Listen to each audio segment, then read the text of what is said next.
வணக்கம். நாம இப்ப பார்க்க போற டாபிக் என்ன அப்படின்னு பாத்தீங்கன்னா எலக்ட்ரிக் பொட்டன்ஷியல் எனர்ஜி அப்படின்னா சரிங்களா. சோ இந்த எலக்ட்ரிக் பொட்டன்ஷியல் எனர்ஜி அப்படின்னா என்னன்னு பாத்தீங்கன்னா ஒரு பாசிட்டிவ் சார்ஜ் வந்து இன்ஃபினிட் டிஸ்டன்ஸ்ல இருந்து நம்ம கிட்ட கொண்டு வர என்ன வொர்க் நடக்குதோ அதுதான் வந்துட்டு எலக்ட்ரிக் பொட்டன்ஷியல் அப்படின்னு சொல்லுவாங்க சரிங்களா. சோ அதுக்கான எனர்ஜிஸ் வேல்யூஸ் கால்குலேட் பண்ண போறோம் சரிங்களா. சோ இத பத்தி என்ன நம்ம டீடைலா இப்ப நம்ம வாங்க இந்த வீடியோல பார்க்கலாம். சோ எலக்ட்ரிக் பொட்டன்ஷியல் அப்படினு சொல்லியாச்சு. சோ எலக்ட்ரிக் பொட்டன்ஷியல் அப்படிங்கிறது பாத்தீங்க அப்படினா நம்ம V அப்படினு சொல்லி டினைட் பண்ணுவோம். சோ as usual இதுவும் V தான். ஒரு இன்ஃபினிட் டிஸ்டன்ஸ்ல இருந்து அந்த வொர்க் டன் அந்த சார்ஜ் கிட்ட கொண்டு வரதுக்கு வொர்க் டன் இந்த மாதிரி இதாகுது அப்படிங்கறத நான் சொன்னேன் இல்லையா. சோ வொர்க் டன் நம்ம W அப்படினு சொல்லுவோம். சோ சார்ஜ் அப்படிங்கிறது Q sometimes Q0. So Q0 means maybe a positive or negative charge இருக்கலாம் சரிங்களா. சோ இது ஜெனரல் எக்ஸ்போனென்ஷியல். இப்ப பாத்தீங்க அப்படினா ஒரு இந்த மாதிரி ரெண்டு சார்ஜ் இருக்கு பாத்தீங்களா. சோ இந்த ரெண்டு சார்ஜ் இருக்கு, இந்த ரெண்டு சார்ஜ்ல டிஸ்டன்ஸ் இருக்கு, இந்த ரெண்டு சார்ஜ் வந்து இந்த டிஸ்டன்ஸ்ல இருக்கு அப்படிங்கும்போது நாம ஒரு படிச்சுக்கோம் இல்லையா. So U is equal to 1 by 4 pi epsilon Q1 Q2 by R square சரிங்களா. சோ இங்க என்ன வந்து புதுசா U வந்திருக்கு அப்படி கேட்காதீங்க.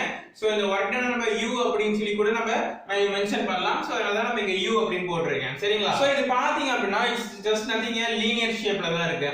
சோ இப்போ காம்ப்ளெக்ஸ் அப்படினு பார்த்தோம் அப்படி பாத்தீங்கன்னா இந்த மாதிரி ஒரு 3 பாயிண்ட் சார்ஜஸ் இருக்கு அப்படினு சொல்லி வெச்சுக்கலாம் சரிங்களா.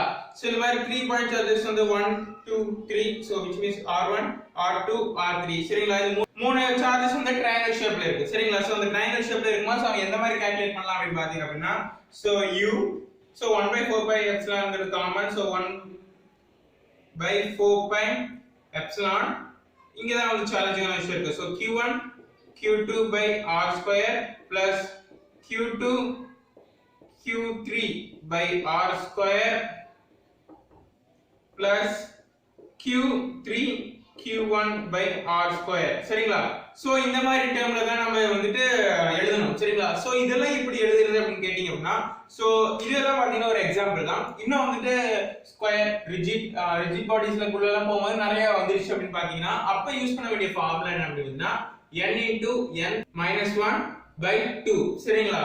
சோ n அப்படிங்கிறது எவ்வளவு சார்ஜஸ் இருக்கு அப்படிங்கறதா. சோ சப்போஸ் ஒரு 5 சார்ஜஸ் இருக்கு அப்படினா 5 into 5 minus 1 4.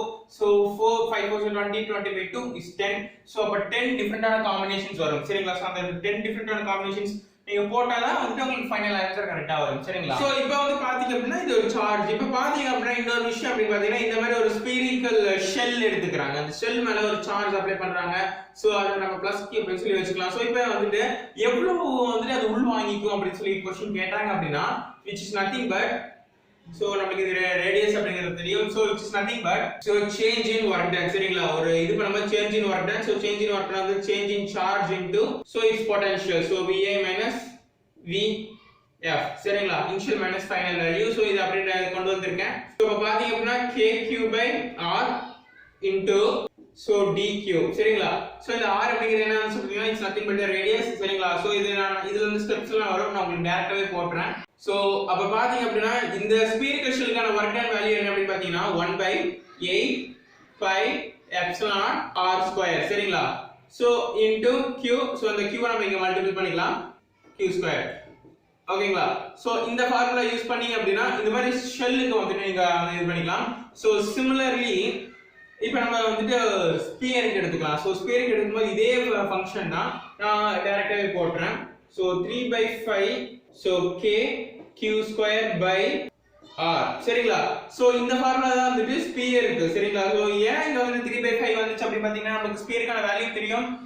இங்க 3 by 5 வந்துச்சு அப்படினு பாத்தீங்க அப்படினா ஸ்பியருக்கான வால்யூம் ஃபார்முலா நமக்கு தெரியும். சோ which means 4 by 3 அப்படிங்கிறது தெரியும். சோ அந்த 4 by 3 நம்ம வந்து இன்டகிரேட்லாம் பண்ணி இதே ஃபங்க்ஷன்ஸை நம்ம இன்டகிரேட் பண்ணி நம்ம வந்து பொட்டன்ஷியல் கால்குலேட் பண்ணிருக்கோம் சரிங்களா. சோ அதனால தான் இந்த 3 by 5 k q square by r அப்படிங்கற வேல்யூ வந்திருக்கு சரிங்களா. இத இப்ப நம்ம வேல்யூ எல்லாம் கண்டுபிடிச்சிட்டோம். இப்ப நம்ம எதுல மென்ஷன் பண்ணுவோம், எந்த யூனிட்ல மென்ஷன் பண்ணுவோம் அப்படினு கேட்டிங்க அப்படினா ஃபர்ஸ்ட் வந்துட்டு எலக்ட்ரான் வோல்ட்ல தான் கண்டிப்பா மென்ஷன் பண்ணுவோம். அந்த எலக்ட்ரான் வோல்ட் அப்படிங்கிறது என்ன அப்படி பாத்தீங்கன்னா இட்ஸ் நதிங் பட் ரொம்ப சிம்பிள்னா ஒரு சார்ஜ் இருக்கு, அந்த ஒரு சார்ஜை தள்ளுறதுக்கு சரிங்களா அந்த தள்ளுறதுக்கு தேவைப்படக்கூடிய ஒரு எனர்ஜி அப்படிங்கறது தான் வந்துட்டு எலக்ட்ரான் வோல்ட் அப்படினு சொல்லுவாங்க. சோ 1 எலக்ட்ரான் வோல்ட் அப்படிங்கிறது என்ன வேல்யூ அப்படி பாத்தீங்க அப்படினா 1.63 into 10 to the power of 19 joules சரிங்களா.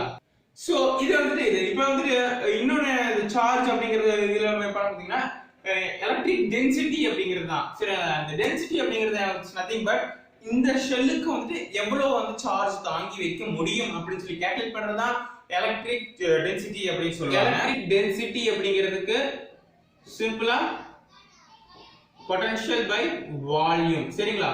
சோ அப்ப பாத்தீங்க அப்படின்னா 1/2 E0 ER E ஸ்கொயர். சரிங்களா? இது வந்து permittivity in free space and permittivity in vacuum இதெல்லாம் போட்டு இந்த சார்ஜை நம்ம மல்டிபிள் பண்ணிருக்கோம். சரிங்களா?